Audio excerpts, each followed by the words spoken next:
Bonjour à tous, nous poursuivons avec la 9e Mishnah du premier Pérek. La Mishnah nous enseigne Shimon ben Shattach Omer. Donc nous avons vu dans la Mishnah précédente le troisième groupe des Zugot, le troisième père de Chachamim, c'est Yehuda ben Tabai et Shimon ben Shattach, qui ont reçu la Mesoret Torah de Yeshua ben Perachia et Nitaya Arbeli. Nous avons vu ce que Yehuda ben Tabai a enseigné et voici maintenant ce que Shimon ben Shattach nous dit. Shimon ben Shattach nous dit, il s'adresse aussi au juge, Eve marbe l'arkor et taïdim. Tu dois multiplier l'interrogatoire des témoins. C'est-à-dire, tu dois bien vérifier, savoir est-ce que ce que les témoins viennent dire, est-ce que c'est vrai ou pas.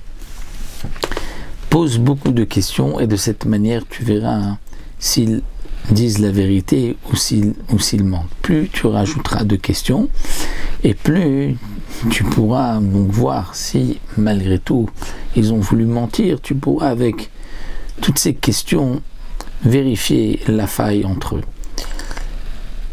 Mais attention, nous dit Shimon ben Shattach, ve'eve zahir bidvarecha.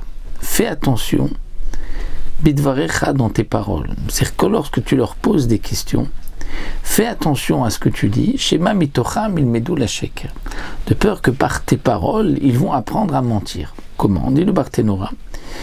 Toi, le juge, ne dis pas, peut-être que c'était ainsi et ainsi que ça s'est passé. Ou si tu vas dire, parce que si c'était ainsi, alors là, dans ce cas-là, effectivement, lui a gain de cause. Et donc, de cette manière, les balénim ou les témoins vont apprendre à dire ce qui n'était pas la vérité afin de pouvoir avoir gain de cause.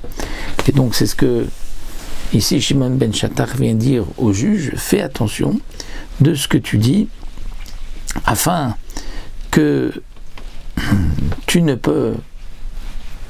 donnes pas la possibilité aux Baaldin ou aux témoins de mentir lorsque toi-même tu vas leur donner les arguments qui pourraient donc les acquitter.